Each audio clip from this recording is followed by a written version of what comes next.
Book of Psalm, chapter 51. Have mercy upon me, O God, according to your loving kindness, according to the multitude of your tender mercies. Blot out my transgressions. Wash me thoroughly from my iniquity, and cleanse me from my sin. For I acknowledge my transgression, and my sin is always before me. Against you, you only have I sinned, and done this evil in your sight, that you may be found just when you speak, and blameless when you judge. Behold, I was brought forth in iniquity, and in sin my mother conceived me. Behold, you desire truth in the inward parts, and in the hidden part you make me to know wisdom. For you do not desire sacrifice, or else I would give it. You do not delight in burnt offerings. The sacrifice of God are a broken spirit, a broken and contrite heart. These, O God, you will not despise. Do good in your good pleasure to Zion. Build the walls of Jerusalem. Then you shall be pleased with the sacrifices of righteousness, with burnt offering and whole burnt offering. Then they shall offer bulls on your altar. Mwenyezi Mungu tuponyae, wewe ambao umetuhifadhi, Mungu ambaye umetulinda na kututendea yale ambayo hatuwezi kutenda, twacha mbele zako sasa ili upate kunena na roho zetu. Mungu, tunaomba ya kwamba ukatuimarishe kupitia kwa neno lako. Mungu wa rehema, utuelekeze katika njia zako, maana tuomba kwa Yesu Kristo Bwana wetu. Amen. We are looking at the next life troublesome emotion, and I want to discuss about the guilt as a life troublesome emotion. And guilt is one of the most, I want to say, one of the emotions that we experience as human beings.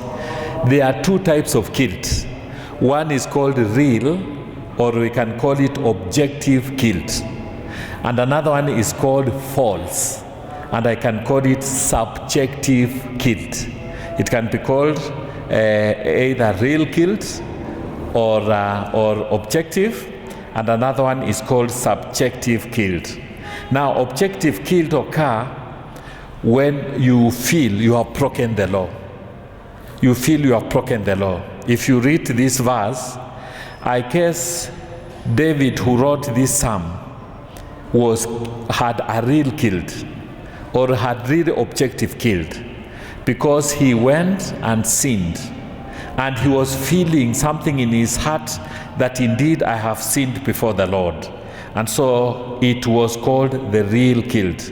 False guilt is something that comes to you that you may not have done wrong, but you just feel a sense of guilt. I remember we were in a fellowship one time, the East African Revival Fellowship, and a young girl of 6 years, 7 years, had people testifying that mimi natubu dhambi ya kuharibu nyumba za watu. Na akasikia siku ya kwanza, akasikia wiki ingine, akasikia kila wakati mtu anasema natubu dhambi ya kuharibu nyumba za watu. Na yeye pia akasimama akashika microphone, msichana wa miaka 6, na akasema mimi naitwa fulani na ninatubu dhambi za kuharibu nyumba za watu. Kwa hivyo hawa waliokuwa hapo karibu akashangaa, huyu msichana wa miaka 6 ameharibuje nyumba za watu? Na akaitwa kando baada ya ushirika, akaulizwa umeharibuje nyumba za watu? Akasema ya kwamba huko nyumbani kwa village kuna nyumba ambazo zinatengenezwa na matope, na alikuwa anaenda anatoa matope ya nyumba na kuweka kwa mdomo. Sasa kwake anatubu kwa sababu alikuwa anaharibu nyumba za watu. Anatubu sana sana kwa sababu ya kuharibu nyumba za watu. Ndio huyu mwenye kuenda kumuuliza akamwambia kwamba ukisikia watu wakisema wameharibu nyumba za watu, hawamaanishi ya kwamba ulikuwa unaenda kuchukua matope kwa nyumba na kukula. Ni zaidi, wewe usitubu dhambi hiyo, maana hauchahusika na dhambi kama hiyo. Those are the things we call false guilt. There are things that the enemy places in you that they may look like it is a guilt, but instead it's not a guilt. Kuna mwingine alikuwa anasema ya kwamba alifanya bidii sana na akaanguka mtihani, na anaanza kuchilaumu miaka na miaka, na kaa akisema ya kwamba nilipelekwa shule nikamaliza na sikupita vizuri. Okay, that is two way. You could fail because you did work hard. But this young man had done all he can. He had even had a class where he was calling it a 2 p.m. study club. So he studied and studied and studied and still failed. Why should you carry that guilt? You say, I did my best. And you don't need to carry that guilt. The past. Sometimes people carry the past unnecessarily and keep hounding them. What could you have done? I went to school. What did you do? When Mwalimu gave me an exercise, I did. What did you do? I never missed class. I did my best and studied. And what did I do? I got an E. You have done your best. And so you don't need to carry that guilt, because those are the things that trouble people for nothing. And now what do you do when you find yourself having objective or real guilt? Repent. Bwana sifiwe sana. Wakati unajihisi ya kwamba uko na dhambi ambayo imekusumbua, wewe enda kwa Mungu na kusema, Bwana Yesu, mimi ni mwenye dhambi ambaye nastahili damu yako kuniosha, nisamehe. Na usiseme tu kwa sababu umesikia watu wengine wanasema, sema kutoka na moyo wako. Dhambi hiyo singine utasema hivyo na upate ya kwamba bado kesho sinakufuata. Come to the office, talk to the pastor. I know that other people tell me that we are not Catholics, so we don't do penitence as a sacrament. But I want to advise you that your pastor has what we call an umbrella, and he can help you go through that sin that is persistent. You have prayed about it, it has continued coming. When you come to the pastor and help you in prayer, that sin will go. But when it is false guilt, ukijidiscover ya kwamba umepebana na dhambi ambayo imekusumbua sana. Wacha nikupatie mfano wa objective guilt. A story is said about a young boy who was playing with a stone and he hit a duck. Alikonga kichwa duck na duck ikaanguka chini ikakufa. Walikuwa wanacheza msichana na kijana, ndugu na dada yake, wanacheza mchezo huu wa kutupania tumawe wakicheza, na mawe ikaanguka kwa duck, ikamwangukia duck moja ya grandmother wao, na hiyo duck ikakufa. Na hiyo duck ilipokufa akaambia dada yake, utanisema kwa shosho, karibu niseme kuhu utanisema kwa shosho. Naye huyo kijana akasema, hapana, sitakusema. Wakachukua mchanga, wakachimba, wakaweka hiyo duck hapo ndani. Akarudi kama good boy, akaambia grandmother wake, oh my grandmother, nini, hawataki kusema about that duck. Na wakakaa, wakakula na wakarudi kwao. Waliporudi kwao, msichana alikuwa anakumbusha dada yake kila siku anamkumbusha ya kwamba, usipofanya hii nitakusema kwa grandmother. Wewe lazima uoshe vyombo. Mama akisema osha vyombo, wewe ndio utaosha. Wewe lazima usukue nguo yangu. Lazima wewe ufanye hii na hii. Kila kitu anawekea kijana, kila kitu anawekea kichana. Sasa kijana akabeba msiko huu, akachoka naye. Akasema ya kwamba basi hata afadhali niende nipikwe na grandmother, lakini nimwambie ukweli. Akaenda kwa grandmother na akamwambia, my grandmother, when we were playing with the stones, one of the stone hit your duck and it died. And we buried it somewhere. and I'm feeling that I am sorry.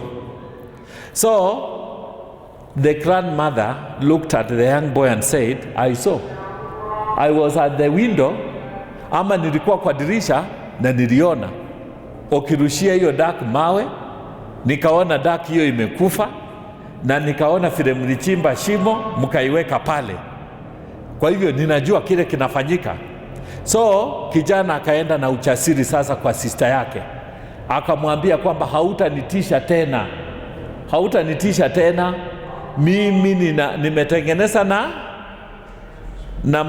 na shosho yangu, hautanitisha tena. That is what it means. The enemy can make what you have done. When you do some sin, you get what we call, the enemy gives you, there is a legal right that the enemy takes advantage, na anakusumbua bure. Lakini unajua nini? Mungu anajua kile ulichotenda. Nataka kutaja pia hadithi nyingine ambayo nimetaja hapa mara nyingine, ya kwamba kuna mama ambaye alienda akafanya abortion. Ni mama, hapana msichana, ambaye alikuwa form 3 na akapata mimba, na akaenda kwa daktari ili atoe mtoto ambaye alikuwa tumbo. Na alipoenda kwa hiyo hospitali kutoa huo mtoto aliyokuwa kwa tumbo, wakampaka dawa mahali pale kwa tumbo tu, na wakaanza kukatakata watoe mtoto huyo. Na walipotoa, huyo daktari alitumia makasi, akashika makasi na akatoa mtoto, miguu ikaenda pande hii kwa sababu katoto kamekufa, na miguu pande hii na kichwa pande hii, na akatoanisha kwa tumbo ya mama akaiweka kando. Naye huyu mama aliyekuwa ameenda kupata hiyo akaona jambo hilo, na hilo jambo likamsumbua sana. Akienda nyumbani anasikia kilio cha mtoto. He could hear voices of children crying. He was restless and completely disturbed. Why? The power of guilt. The power of guilt was following him. Akimaliza 1 year, instead of saying that I am celebrating a 1 year birthday, there was even more pain. 2 years, there was more pain. Why? She had not repented. When you have found yourself in a guilt, when you find yourself doing something that is wrong, the solution is going back to the Lord and saying, Lord, I'm sorry. And the moment you find that repentance is not getting out the guilt, I will advise that you go to your pastor and you share with your pastor so that he can help you lift that guilt from you, because guilt is destructive. Now, we move to the false guilt. All you need to do for false guilt, and I want to tell you this, drop them without mercy. Never carry a false guilt. It is a useless burden. Bwana sifiwe sana. Wewe usibebe guilt ambayo tunaita subjective guilt. It is a useless burden ambayo inakusumbua bure. Kama huyo msichana ambaye alikuwa anasema ya kwamba anatubu kwa sababu aliharibu nyumba za watu, all she needed to do is to drop that, na aendelee, kama niyo kitu mzuri, aendelee kukula saidi kwa sababu haina madhara. Bwana sifiwe sana. So I want also to tell you that real guilt, guilt, I call it constructive sorrow. It is a bell telling you something is wrong. It is a sign that God loves you, and that's why he places a guilt in you. Ukiishi tu kama mnyama, kama vile watu wengine wanayofanya, wanaenda wanagonga mtu, wanaua mwingine na hawajali, it is dangerous. But ile guilt ambayo inaingia katika maishani mwako, it is called constructive guilt. I also call real guilt a godly sorrow. You cry for the sins that you have done. You repent for the sins you have done. I know I'm talking to a generation that you can easily say that I'm born again, Christ is Lord, and you are not seeing anything serious about it. During the time we were being born again, you could cry for your sins. You could really plead mercy for your sins. Lord, it is me. You realize that when you say, Jesus, forgive me, it's like God has placed your sins and He has placed where you want to go. And you really plead for mercy. That is what I'm expecting, and this is what God is expecting of us. Tusichukue dhambi virahisi hivi na tuanze kukuita ni makosa tu, ni mambo tu haya madogo. It is a human weakness. I don't mind because I've just done it because it's a human weakness. Turn and look at your sins as something that is going to destroy you. Dhambi inaenda kukuangamiza na kukuweka kaburini. Biblia inasema ya kwamba mshahara wa dhambi ni nini? Ni mauti. Okopa hiyo mauti na kusema ya kwamba Mungu wa rehema niokoe. And that is what godly sin is all about. And I want to say the real sin is all about. Where you go before the Lord with a sincere heart and say that, Lord, forgive me. I want to talk shortly about the causes of guilt. Now, I talked about two types of guilt. But the first cause of guilt is an experience, past experience of unrealistic expectation. You expected to be there and you are here. Watu wengi wanakuwa na guilt. Mimi nilitaka ninunue Prado na niko na fits. Unajisikia umekuwa mdogo sana, umejidharau sana, na unapotembea unaona ya kwamba mimi sifai mbele ya watu. Umejidharau sana because of that guilt. And I want to call that unrealistic guilt. Inferiority, the moment you allow guilt to dwell in you, you become so inferior. Kuna wakati ambapo utasikia ni kwamba you are nothing, you are so useless. Unapokaa mbele ya watu unajihisi ya kwamba mimi tu ndio sifai hapa. Hawa watu wengine ni wazuri, unaanza kuhesabu huyo naona ni mzuri. Unajua Biblia inasema hivi, mpende, jipende kama unavyopenda, penda jirani yako kama unavyojipenda. So we are saying first of all love yourself. So guilt inatoa upendo ambao unajipenda mwenyewe, unajidharau. Unafikia ni nini inafanya watu wachiue? Mtu aenda chukue rat and rat na kunywe? Guilt. Bwana sifiwe sana. Yana anasema ya kwamba I am not better than a rat. I'm not a rat that is alive. Panya ambayo iko hai iko better than me. Unachiweka katika kiwango ambacho panya ambayo imekufa. So you have dropped yourself so much. Unachiweka katika kiwango nasema ya kwamba hata panya ambayo inakimbia hiyo ni afadhali. Mimi niko chini sana, ni kama panya ambayo imekufa. Ndio ndiposo unaenda unatafuta rat and rat, unakunywa ndio ukufe kwa sababu ya guilt. Inferiority is a dangerous thing. There is also what we call faulty development of conscience. I'm saying when you get yourself in false guilt, unachiona ya kwamba kila kitu unapofanya ni dhambi. Ukikaa tu chini vile umekaa, naona vile umekaa, mtu anaona ni dhambi. Unaambiwa ona Yesu, kwa sababu hiyo ni dhambi. Ukisimama kule mrenda na ugali, ni dhambi, ona Yesu. Kwa sababu there is that what we call faulty development. Yani macho yako inafunguka tu kuona makosa.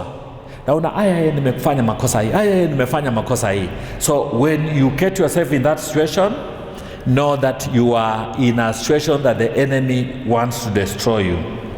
There is also what we call supernatural influence of a feeling of guilt.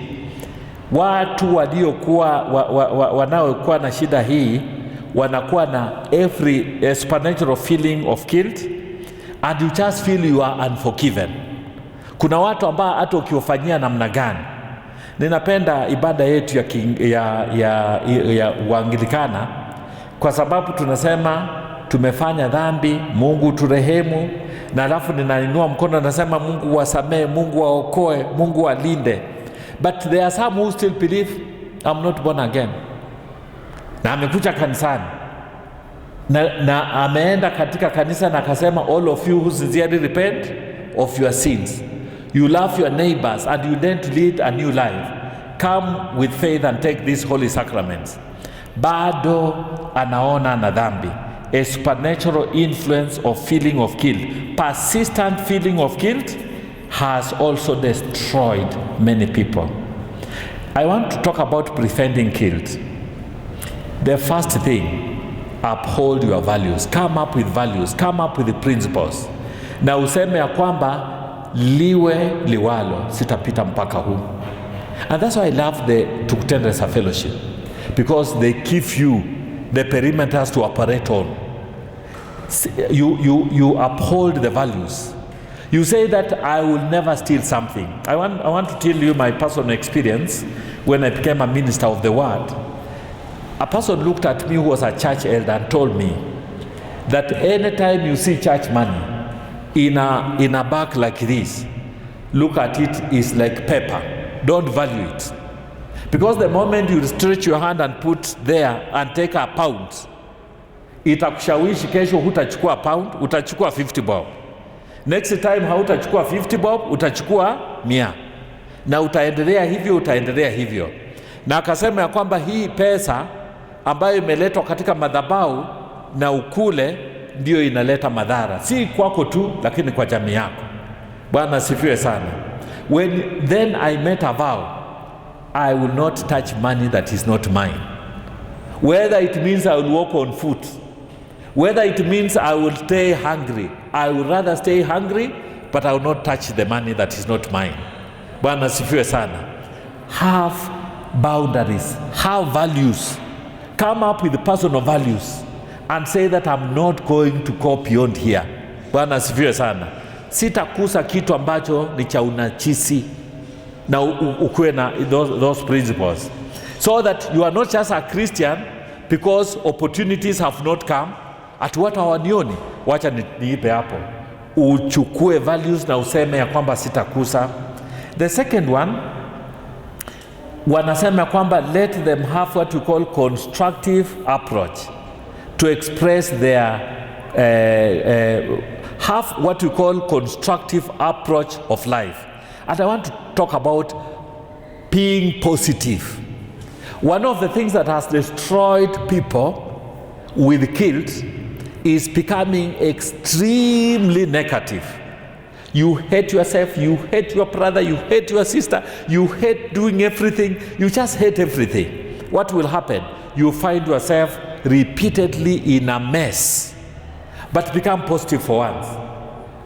And pick a few things that you can uphold. Look at Jesus and say, Jesus, I love you. On Saturday I was burying a very emotional service, one of us passed on. And this lady, the husband passed on 2019. The son passed on in 2020. And the lady has passed on 2021. Wasn't it a very emotional death? That can leave the family completely downtrodden. But out of the situation that is there, ask yourself this question: where is God? And imagine God is there. Ama Mungu ametoka wakati hao watu wanakufa? Si Mungu bado yuko? Ask yourself, where is God? The source of guilt is, mtu anaanza kusema ya kwamba kuna mwingine ambaye alipajikwa false guilt. I think it is me who killed my mother. How? It is me who killed my mother. You know, I didn't go to see her when she was sick in the hospital. Unafunikwa na guilt ambayo si yako. In the name of Jesus, drop that guilt, because you are not a killer. Praise be to God.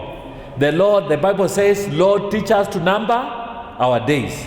And we know that our life is in the hands of the Lord. So we have young men or people who died with their fathers and their mothers or their guardians because they are carrying a false guilt. I think I was involved in killing my mother. I was dealing with another lady here whose mother came to Nairobi because the daughter had passed on. So when she came to Nairobi to stand with the granddaughter who had died, when they were going back home, they took a coffin and put it up on the vehicle, and the vehicle went and rolled 7 times. The vehicle that was carrying a coffin of the granddaughter. This young lady survived, almost narrowly, but the mother died. So in her crying, she was saying, "It is me who killed my mother." Where? Nikamuuliza, did you take dawa na kumua? Ama uliambia mtu wa driver huyo roll gari? And I advise her to drop it, because that is misiko ambayo shetani anakuweka bure. So any of you who have misiko ambayo shetani amekuweka, you must drop it in the name of Jesus. Make sure that you don't carry burdens that are necessary. The other one, I want to say that allow people to make mistakes. Have room. You know, you are not an angel. So when you make a mistake, accept, "Lord, I've done a mistake, forgive me." So as you bring up your children, allow them to make a mistake, and they make you what you call human. The Bible says we learn from our mistakes. I normally advise people that kufanya makosa, kurudia kosa ndio kosa, lakini kufanya dhambi ama kufanya makosa ufanye na utubu na utoke kwa hiyo. Na nataka kutaja hivi, there are some people who are carrying what we call cheap grace. Cheap grace ni kwamba nitafanya dhambi na nirudi, Mungu nisamehe. Ninaenda ninafanya tena, kesho ninarudi naambia Mungu nisamehe. Tena ninaenda ninafanya, ninarudi nasema Mungu nisamehe. Wewe ambaye una uungu ndani yako, unaposema ya kwamba, kama vile nilisema ya kwamba sitawahi kukuza pesa ya kanisa liwe liwalo, you say full stop, I would never do that again. God is looking for that sincere heart. Bwana asifiwe sana. He is looking for that sincere heart in you, and that will help you. So examine. Another thing I want to mention, let people examine their own self-expectation and standards of right and wrong. I'm trying to say that when you want to get out of the grip of guilt, all you need to do is to examine really your standards of right and wrong. Some of your standards could be very wrong. Like the lady I'm talking about, that because the mother had come to see her when she lost a daughter, she's the one who killed the mother. Her standards are very wrong. Some of us have put ourselves on a very high standard, and you are being destroyed by the enemy. When the enemy wants to destroy you, he will put a very high unnecessary standards. Learn to go by the standards that the Lord has set. Then, an issue of being obedient is key. Obey what God is saying. And I want to say that look at guilt as a stimulant. Look at guilt as an enabler to make you repent. Wakati unapochikuta uko katika guilt, iwe ni kwamba ni kama Mungu anakunenea kupitia kwa hiyo guilt. Katika Kiswahili tunaita aibu. Hiyo aibu ambayo umekutana nayo, let it be a stimulant to confess your sins and promise God, I am going to be more effective. I am going to be more effective. This lady who found herself with a guilt because she has aborted, she is killed. What else could she do? She cannot go back to take that fetus and take it to the body and give birth well. She cannot do anything. Already a mistake has already happened. Sasa shida ya watu ni kwamba tunalilia jambo ambalo tayari limefanyika.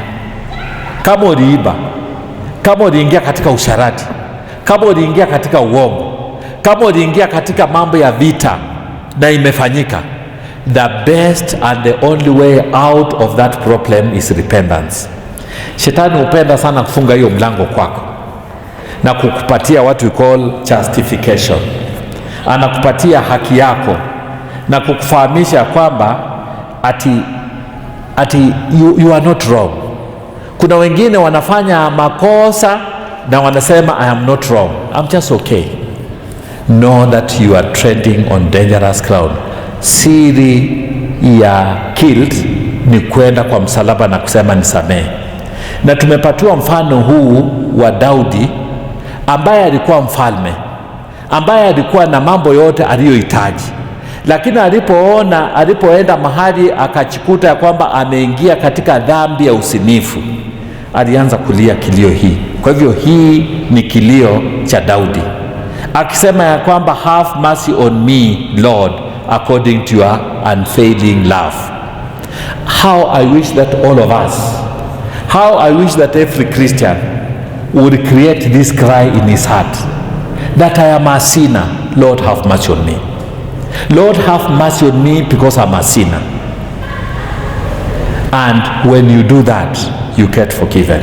I know religion has so many ways of dealing with guilt, and I was telling you of another religion that was teaching that you need to punish yourself and get into pain so that you are forgiven. So they will take maua, a thorn, a branch of thorns, alafu anajikonga na kujidunga ili Mungu amsamehe. Damu ya Yesu inatosha kukusamehe, sio damu yako itakusamehe. Si lazima utoe damu ndio usamehewe, lakini contrite heart, roho ambayo iko tayari kusema nisamehewe. So wapendwa katika Yesu, guilt equals repentance. Tutubu na Mungu atatoa misiko mingi ambayo shetani ameweka mbele yetu. Tunapotubu, Mungu atatupatia aliko right to access the throne of mercy, because he is a merciful God. Bwana asifiwe sana. Tumeelewana. Mungu awabariki na Mungu awakumbushe kwamba kuna njia ambayo Daudi ametupatia, na njia hii ni ya kurudi kwake na kumwambia Mungu, mimi ni mwenye dhambi ambaye nastahili kusamehewa. Kitu ambacho kimepotea kwa watu, we do things because other people are not seeing us, but now having a mirror, ukisimama mbele ya mira ya Mungu, unachionaje? Wewe unaona ni mkamilifu ama unaona wewe ni mwenye dhambi? Unapochiona wewe ni mwenye dhambi, rudi kwa Yesu na kumwambia kusamehe, ili upate what we call a moral authority to say to the devil, you have no authority in my life. In the name of God the Father, the Son and the Holy Spirit. May God bless you.